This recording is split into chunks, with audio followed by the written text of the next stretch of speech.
que je me prépare, quelqu'un peut prier pour les enfants, comme ça, c'est... ouais. Enfin, Nico, tu veux bien? Ouais. Merci. Seigneur, merci pour l'école du dimanche. Seigneur, tu bénis les moniteurs, bénis ces enfants qui puissent être réceptifs ce matin. Les moniteurs et monitrices peuvent le rapporter, Seigneur Jésus. Merci pour toute ta sainteté, toute ta grâce sur nous, sur nos enfants. Amen.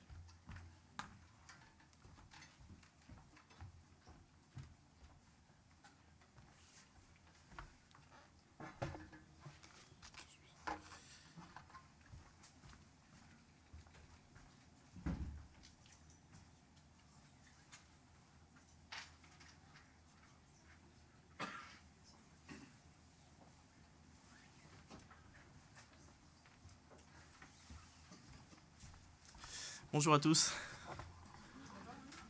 On dort un peu là, non?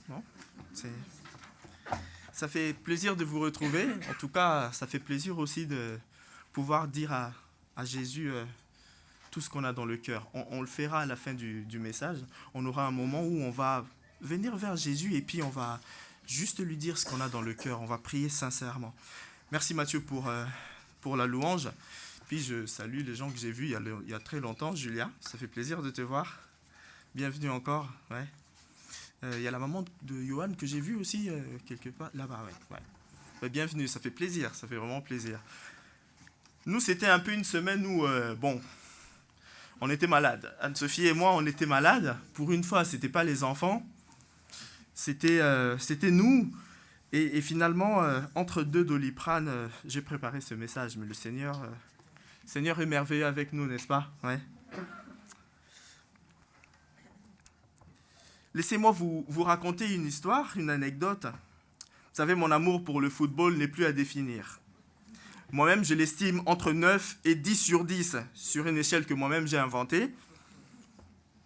Ayant passé une partie de ma vie à Kinshasa, j'ai grandi à Kinshasa en fait. Et en fait, Kinshasa, c'est une de villes les plus peuplées de la francophonie, ou même la ville la plus peuplée de la francophonie.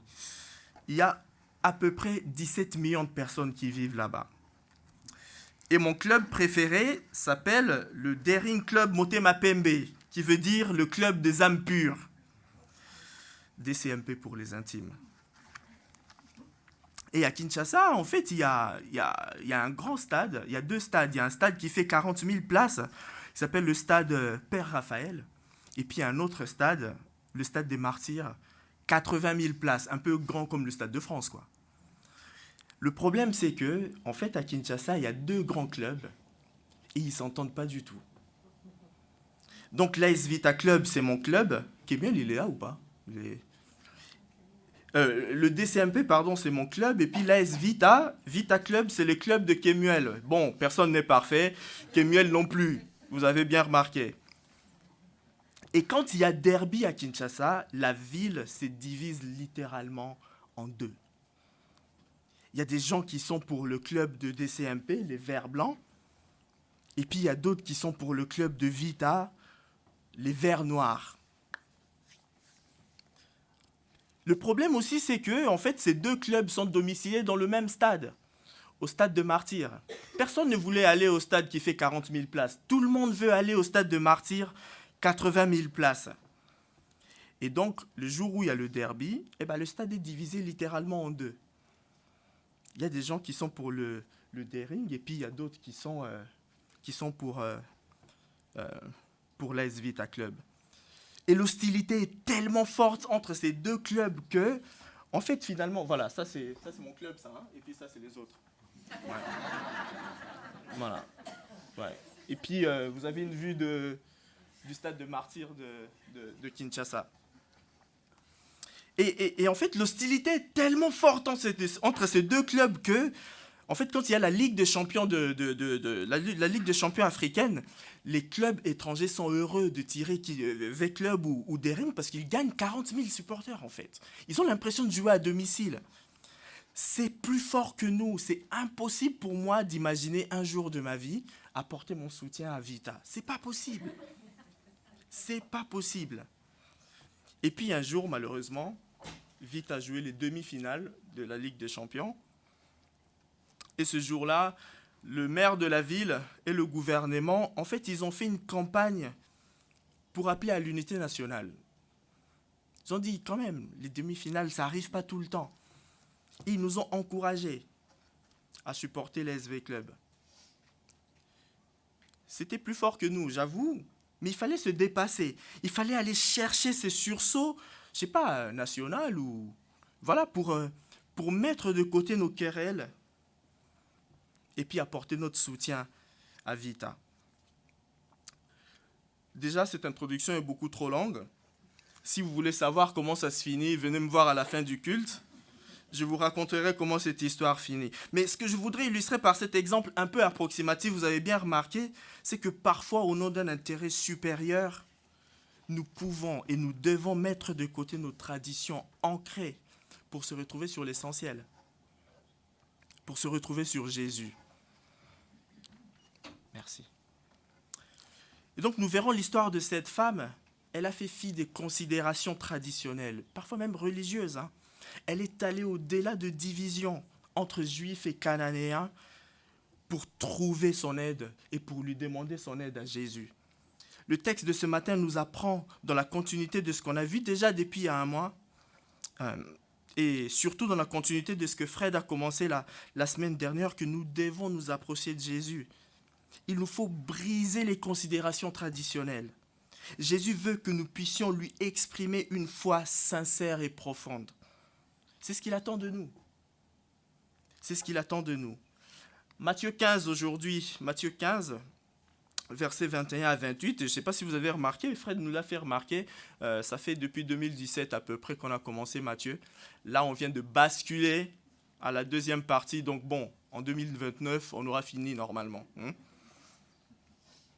Matthieu 15, versets 21 à 28. En quittant cet endroit, Jésus s'est rendu dans la région de Tyr et de Sidon. Et voilà qu'une femme cananéenne qui habitait là vint vers lui et se mit à crier « Seigneur, fils de David, aie pitié de moi. Ma fille est sous l'emprise d'un démon qui la tourmente cruellement. » Mais Jésus ne lui répondit pas un mot. Ses disciples s'approchèrent de lui et lui dirent « Renvoie-la, car elle ne cesse de nous suivre en criant. » C'est à quoi il dit « Je n'ai été envoyé qu'auprès des brebis perdues du peuple d'Israël. » Mais la femme vint se prosterner devant lui en disant « Seigneur, viens à mon aide. » Il lui répondit « Il n'est pas bien de prendre le pain des enfants pour le jeter aux petits chiens. » « C'est vrai, Seigneur, reprit-elle. Et pourtant les petits chiens mangent les miettes qui tombent de la table de leur maître. » Alors Jésus dit « Ô femme, ta foi est grande. Qu'il en soit donc comme tu le veux. » Et sur l'heure, sa fille fut guérie. Bon, revenons un peu dans le travail de contexte. Moi, j'aime beaucoup qu'on revienne un peu dans le contexte pour regarder ce qui se passe. Je trouve que c'est intéressant de voir en fait le lien qu'il y a entre les messages précédents et surtout le message de la semaine dernière et puis la continuité de ce qu'on va voir aujourd'hui. Et Fred, la semaine dernière, a commencé à nous introduire un thème où Jésus commence à essayer de briser les traditions. Il essaie de rentrer un peu dans les têtes des disciples, et pas que, pour essayer pour apporter un message nouveau. Nous sommes ici en pleine confrontation entre le message de Jésus et la tradition juive. Jésus vient d'expliquer à ses disciples la parabole de ce qui souille l'homme, ce qui lui rend impur. Et au besoin, je vous laisserai écouter le message de la semaine dernière. Et il y a un mois, en fait, Joël nous a parlé du fait que, en fait, à cause de son message, Jésus commence à se sentir seul. Et il voulait être seul. Il voulait réfléchir un peu à ce qui lui arrive, à ce qui lui arrivait à ce moment de sa vie. Je rappelle, ici, il vient d'être rejeté à Nazareth, sa propre ville d'origine, qui ne reconnaît pas en lui un prophète que Dieu envoie. Certains évangiles disent même que ses propres frères et sœurs ne croyaient pas en lui. Il y a une inimitié qui commence à s'installer entre les responsables, les autorités du peuple et Jésus. Pourquoi ? À cause de ses prédications. Un peu à cause de ses miracles, mais surtout, à cause de ses réflexions. Il avait le don de mettre le doigt là où ça fait mal. Et c'est donc pendant ce temps qu'il apprend le meurtre de Jean-Baptiste. Il veut être seul. Il veut réfléchir. Il veut peut-être prendre du temps pour lui. C'est ce qu'on avait vu il y a un mois. Il veut peut-être faire son deuil aussi. Mais seulement partout où il allait, il était systématiquement reconnu et ça drainait les foules en fait. Il ne pouvait être seul. Alors, Jésus se rend dans la région de Tyr et de Sidon, en Syrophénicie. Si vous voyez une carte, j'ai trouvé une carte, c'est à l'époque de Jésus, la Palestine à l'époque de Jésus. En fait, cette région, c'est plutôt au nord d'Israël. Et là, on n'est plus dans le territoire juif, on est chez les étrangers là. Il s'est peut-être dit, tiens, puisqu'on me reconnaît tout le temps, qu'est-ce que je vais faire? Je vais à l'étranger et là-bas, peut-être qu'on ne me reconnaîtra pas. Au moins, enfin, on sera tranquille. Marc nous raconte la même histoire. Jésus partit de là et s'est rendu dans la région de Tyr. Il entra dans une maison. Pourquoi? Il ne voulait pas qu'on sache qu'il était là. Mais il ne put cacher sa présence. En effet, à peine était-il arrivé qu'une femme qui avait entendu parler de lui et dont la fillette était sous l'emprise d'un esprit mauvais vint se jeter à ses pieds. Cette femme était païenne, d'origine de Syrophénicie. Elle le supplia de chasser le démon qui tourmentait sa fille. Enfin la tranquillité. Et bam! Il y a quelqu'un qui arrive. Aide-moi, aide-moi. Donc je vous propose de regarder ce texte sous 3 points. Je vous propose qu'on regarde les attitudes en fait. Quelle est l'attitude de cette femme cananéenne? Ensuite de voir l'attitude de disciples de Jésus. Et enfin on finira par l'attitude de Jésus-Christ. Une attitude qu'on doit absolument imiter, on verra l'attitude de cette femme. Une autre attitude qu'on doit se débarrasser. Et enfin, une troisième attitude, celle de Jésus.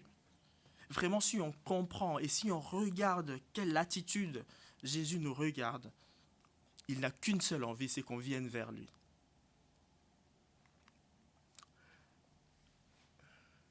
Matthieu 15, 21 à 22. En quittant cet endroit, Jésus s'est rendu dans la région de Tyr et de Sidon. Et voilà qu'une femme cananéenne qui habitait là vint vers lui et s'est mise à crier.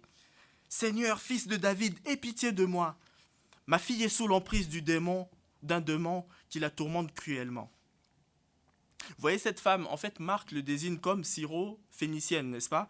En fait, Syrophénicie, c'est une appellation que les Grecs avant et maintenant les Romains avaient l'habitude d'appeler toute la région au nord d'Israël. Le Liban, la Syrie. En fait, on appelait cette région-là la région de Phénicie. On constate par contre que Matthieu l'appelle cananéenne. Un terme générique qu'utilisaient les Juifs en fait pour appeler toutes ces tribus-là qui n'étaient pas sur le territoire d'Israël, les étrangers en fait. C'est comme ça qu'on les appelait, les Cananéens. Pourquoi? Ça remonte au fait que quand Dieu avait demandé à Josué, peu après la mort de Moïse, de déposséder tous ces peuples de cette terre et pour qu'Israël en prenne possession. En fait, ces peuples, donc le pays de Canaan, ces peuples-là, on les appelait les Cananéens. Et à cause de la désobéissance des Israélites, on voit que ces peuples a survécu en fait. Et ils sont restés, ils sont devenus un peu les ennemis des Juifs. Et donc Matthieu utilise le terme exprès cananéen. Et on voit un peu l'hostilité. Pourquoi? Parce qu'en fait, l'évangile de Matthieu a été écrit d'abord pour les Juifs. Et donc quand on identifie cananéenne, eux, ils savaient de qui on parlait.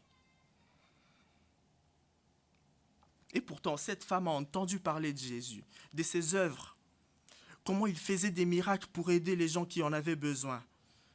Elle avait entendu parler de Jésus qui avait autorité de chasser sur le démon, Matthieu 8, versets 28 à 34, on l'a vu il y a quelque temps. Et peut-être même, puisqu'elle vivait aux alentours des Juifs, elle avait connaissance de l'espérance qu'avaient les Juifs sur le Messie. Comment elle aborde Jésus? Elle l'appelle Seigneur. Elle reconnaît son caractère divin. Elle l'appelle fils de David. Elle reconnaît en lui le Messie, celui que Dieu avait promis. Aussi dans son angoisse au sujet de la maladie mystérieuse de sa fille, et qu'on sait d'origine démoniaque, hein, elle n'hésite pas. Elle n'hésite pas un instant à courir, à venir vers Jésus. Sa touchante prière s'échappe de son cœur avec beaucoup de douleur. Faisant même de la souffrance de sa fille sa propre souffrance. Viens à mon aide. Finalement, c'est pour elle-même qu'elle vient voir Jésus. Elle vient implorer la compassion du Seigneur pour elle. Pourquoi ? Parce qu'elle sait peut-être que Christ était capable de lui venir en aide. Cette femme est allée au-delà de traditions qui faisaient que les Juifs et les non-Juifs, spécialement les Cananéens, ne devaient pas se côtoyer.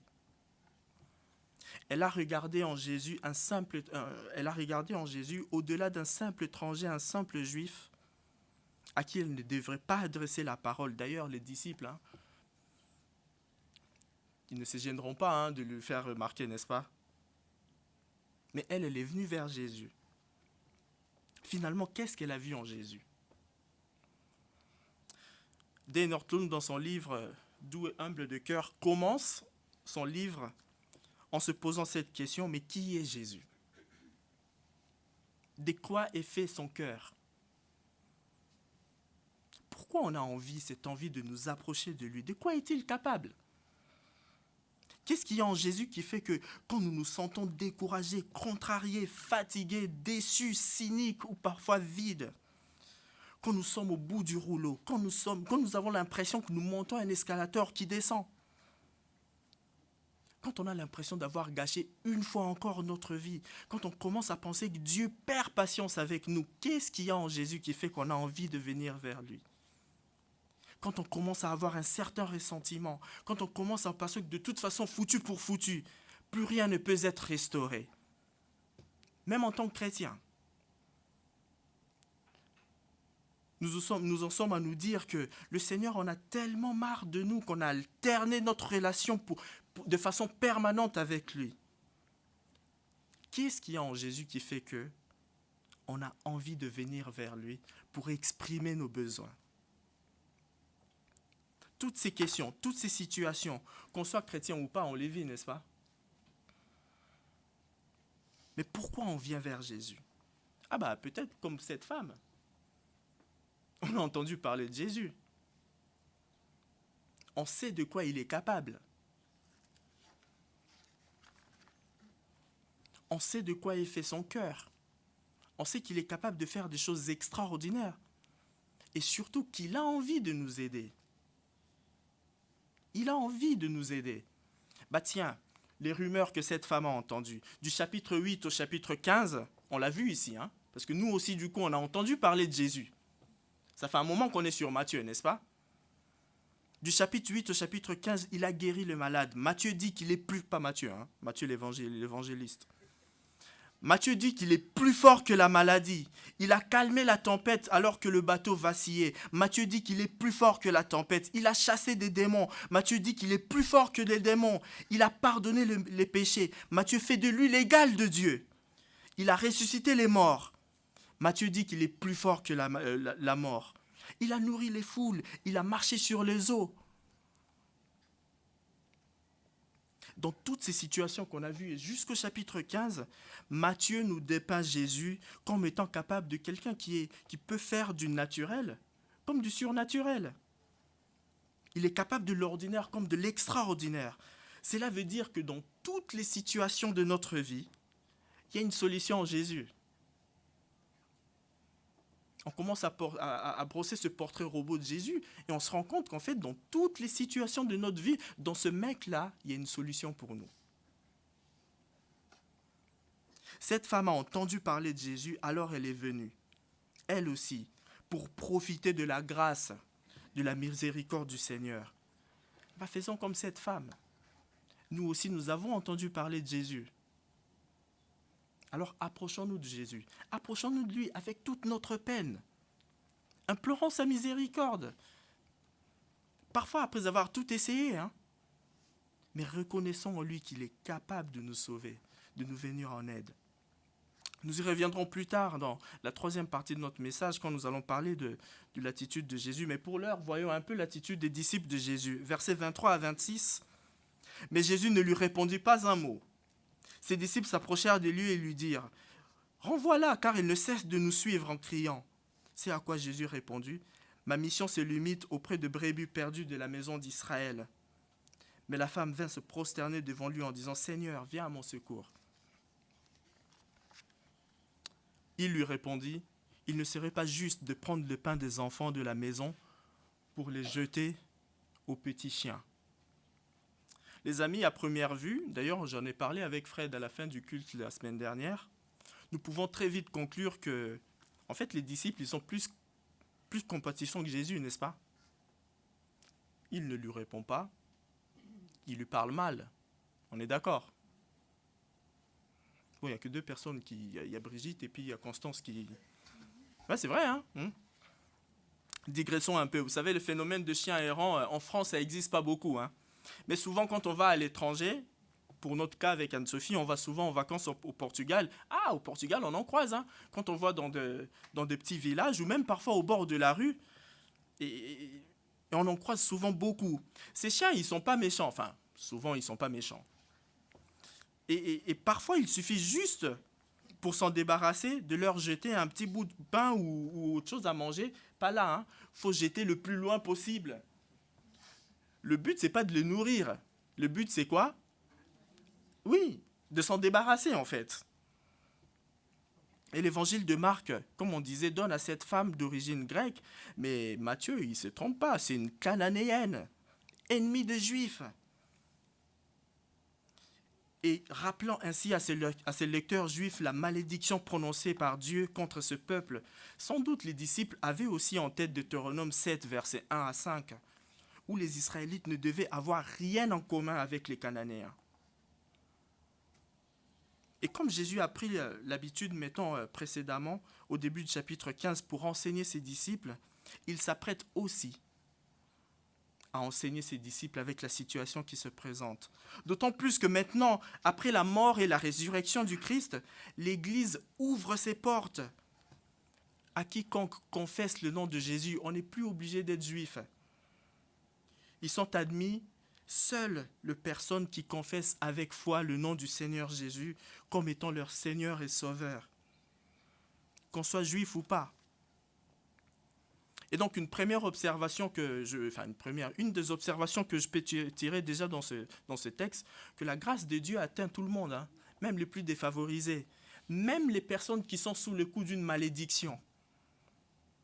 Mais pour en arriver là, il fallait qu'il enseigne les disciples, qu'ils ouvrent leur cœur à l'évangile, qu'ils se détournent, eux, de simples traditions. Pourquoi? Parce que en fait, c'était les disciples qui devaient porter en premier ce message de l'évangile, ce message de la bonne nouvelle de Jésus. Pas qu'en Israël, mais dans tous les pays du monde. Jésus se sert donc de cette situation pour enseigner les disciples. Et c'est intéressant du coup de voir comment les disciples répondent ou suggèrent une réponse à Jésus. Donne-lui ce qu'elle demande. Franchement, entre nous, après avoir lu ce texte-là, on peut dire, renvoie-la, même sans lui avoir donné ce qu'elle demande, pourvu qu'on puisse avoir la paix, n'est-ce pas? C'est ça, hein? Et ce que je trouve aussi intéressant, c'est de voir comment Jésus répond. Il va plutôt dans le sens des disciples. Est-ce qu'il le fait pour les désavouer plus tard? Ou il le fait parce qu'il veut montrer quelque chose de nouveau? Pourquoi le traite-t-il ainsi? Sans doute pour deux raisons. Premièrement, pour rappeler, malgré qu'il soit à l'étranger, malgré sa visite à l'étranger, que la priorité de sa mission, c'est vrai, c'est pour sa nation, et c'est pour Israël. Tel était le plan de Dieu. C'est aux Juifs, premièrement, que devait être annoncée la bonne nouvelle de l'Évangile. Romains 1, verset 16. À cause de toutes les promesses faites auparavant et à cause pour que l'accomplissement des prophètes puisse avoir lieu. Romains 15, verset 8 nous dit ça aussi. Et ensuite, parce que les Juifs devaient être un exemple pour toutes les nations de la terre. Déjà avec l'alliance avec Abraham, ça a commencé comme ça. tel était le terme de l'alliance avec Abraham. Par sa descendance, toutes les nations de la terre seront bénies. Et d'ailleurs, la loi n'était pas hostile aux étrangers. Au contraire, Dieu dit, la terre m'appartient et vous n'êtes que des étrangers à mes yeux. Lévitique 25, verset 3. Il s'adresse à qui? Aux Israélites.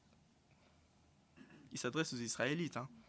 Donc à l'image de Dieu, parce que Dieu seul est dépositaire de ses dons, les Juifs doivent être garants du respect de l'ordre divin initialement établi.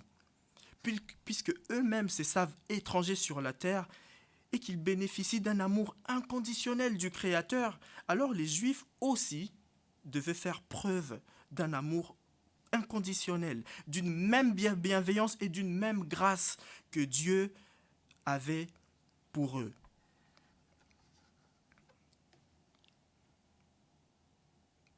Si Israël a eu le privilège de recevoir la révélation et la grâce de Dieu, les autres peuples sont encore dans l'ignorance. Ils ne connaissent pas encore le Dieu universel et unique. Et donc les nations qui n'ont pas reçu la loi sur le mont Sinaï sont dites non-juives ou païennes. Et ils ont sombré dans l'idolâtrie. Et de son côté, le peuple descendant de Jacob, c'est-à-dire Israël, cette nation ayant reçu la loi, doit veiller à ne pas se laisser contaminer par les erreurs du monde environnant. En fait, Israël devait plutôt être une influence. C'était ça l'idée de la loi.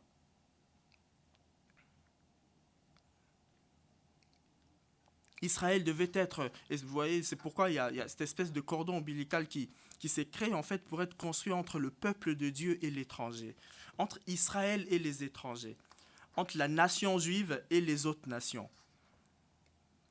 Mais en fait, les disciples ayant été enseignés dans la tradition humaine, dans la tradition des hommes, en fait, ils ont quelque peu corrompu ça.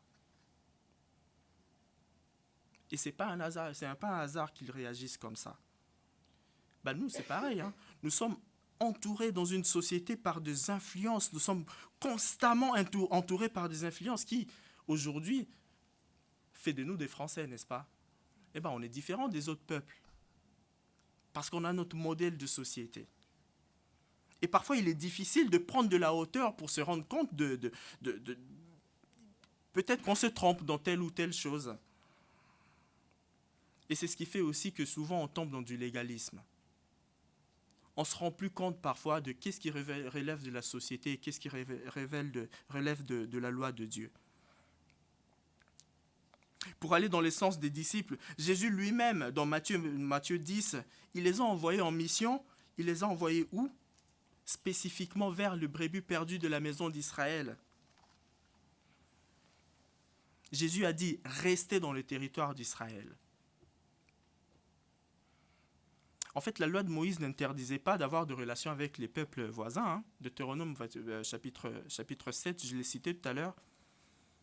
Mais pour éviter de tomber dans la désobéissance, les humains, les hommes ont rajouté un tas de textes qui faisaient que finalement, si je ne lui adresse pas la parole à l'étranger, il y a peu de chances que je pêche, n'est-ce pas?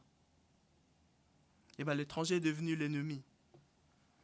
Et pourtant, dans la loi, cela ne veut pas dire que l'étranger était à exclure ou même devait être considéré systématiquement comme un ennemi. Au contraire, il faut l'accueillir, il faut lui offrir tout ce que Dieu offre à son peuple, au travers de ses lois et même de ses grâces. C'est en cela que Dieu voulait qu'Israël soit une nation type, une espèce de prototype.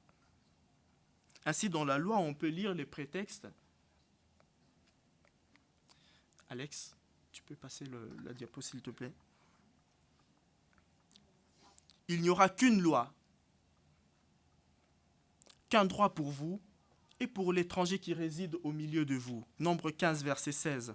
Ou encore, la sentence sera chez vous la même, qu'il s'agisse d'un citoyen ou d'un étranger. Lévitique 24, verset 22. Et puis il y a Lévitique 19. Le fameux « tu aimeras ton prochain comme toi-même ». Tu n'exploiteras pas l'étranger qui vit au milieu de toi, mais tu l'aimeras comme toi-même.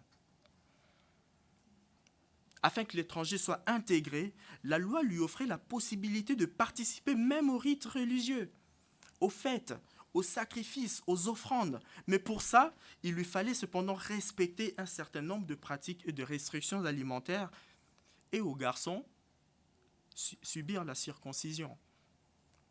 C'était cette marque, c'était cette chose qui marquait l'appartenance à l'alliance avec Dieu. Ainsi, ces signes forts devenaient même le signe de la conversion, même pour les étrangers. Ça préfigure beaucoup de choses dans l'Église. C'est la circoncision du cœur que Dieu cherche. Et donc, pour entrer dans l'Église, il faut se conformer aux lois de Dieu. C'est en ça que Jésus voulait amener ses disciples. Il ne suffisait pas d'être juif pour être sauvé, mais il fallait avoir la foi en lui. Et donc, c'est cette foi que cette femme exprime. Mais Jésus voulait que cette femme puisse venir à cette réflexion par elle-même.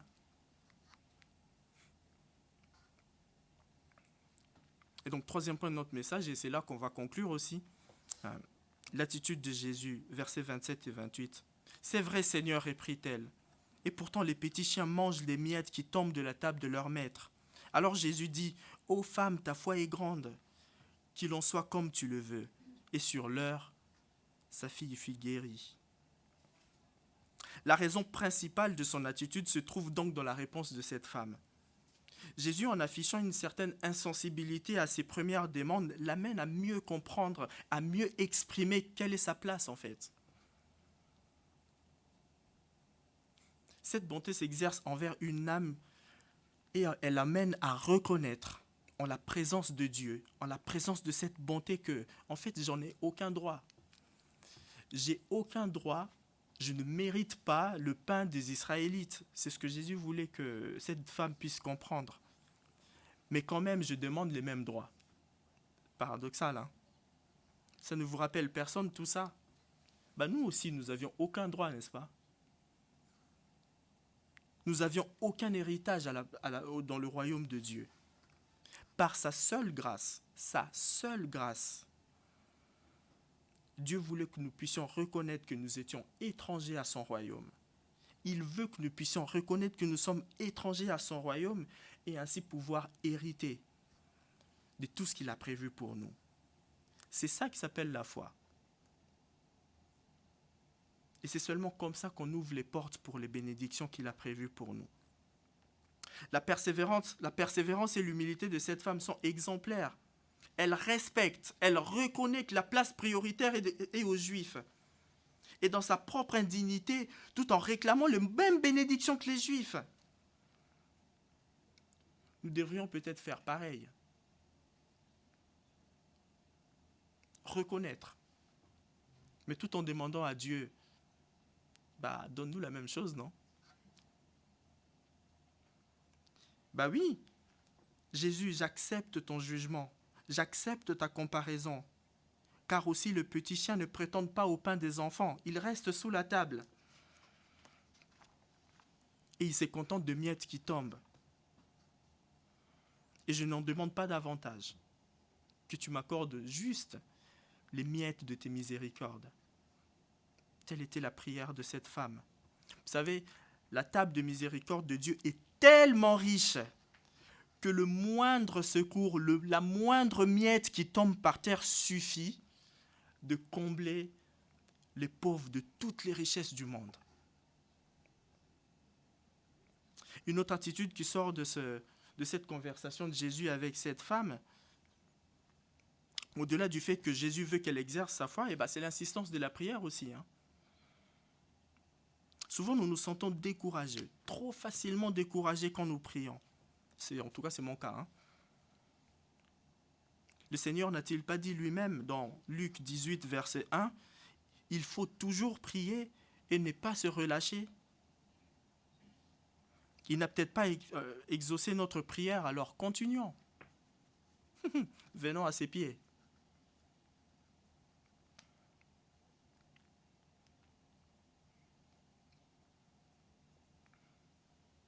Vous savez, si parfois la grâce de Dieu ou le regard du Christ sur nous nous met parfois dans un embarras, En fait, quand on lit cette histoire, on peut peut-être essayer de comprendre autrement.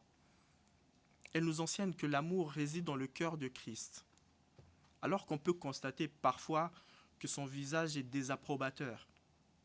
Au lieu d'être abattu, cela doit nous encourager.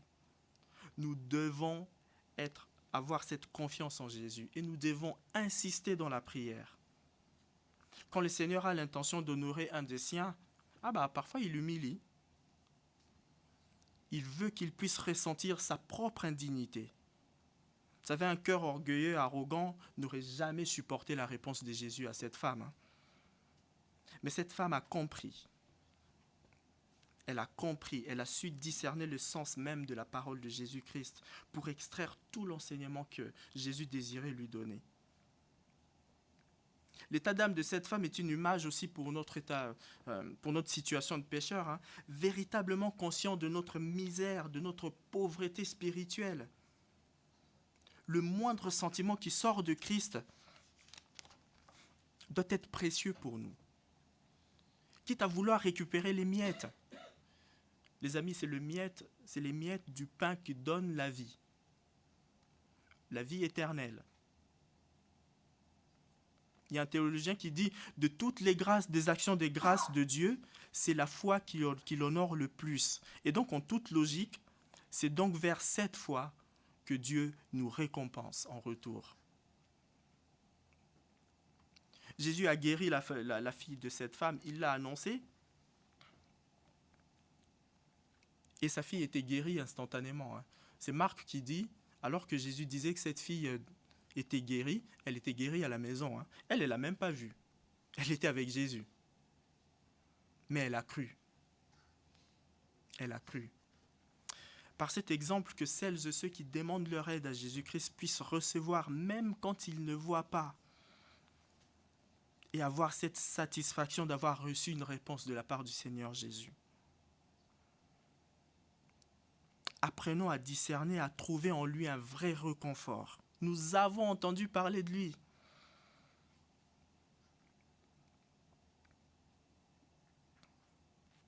C'est un encouragement.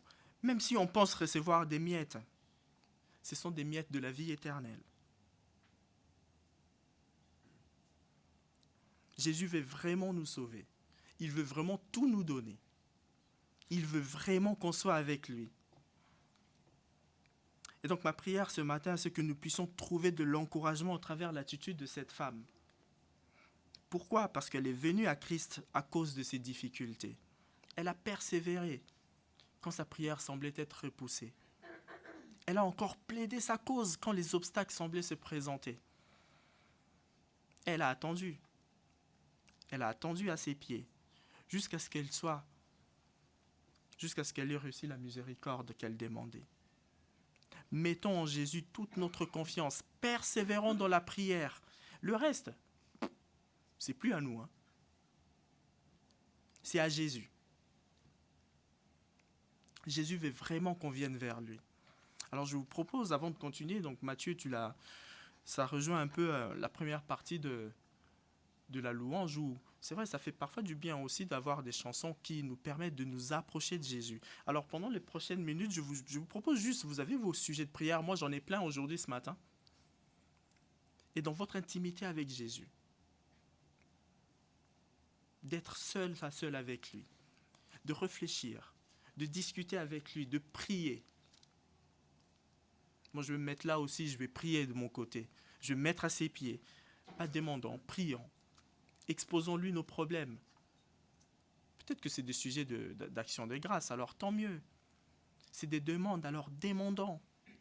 C'est des supplications, alors supplions. Il n'attend que ça. Brisons notre cœur orgueilleux et venons à lui humblement. Il n'attend que ça. Prions.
Amen.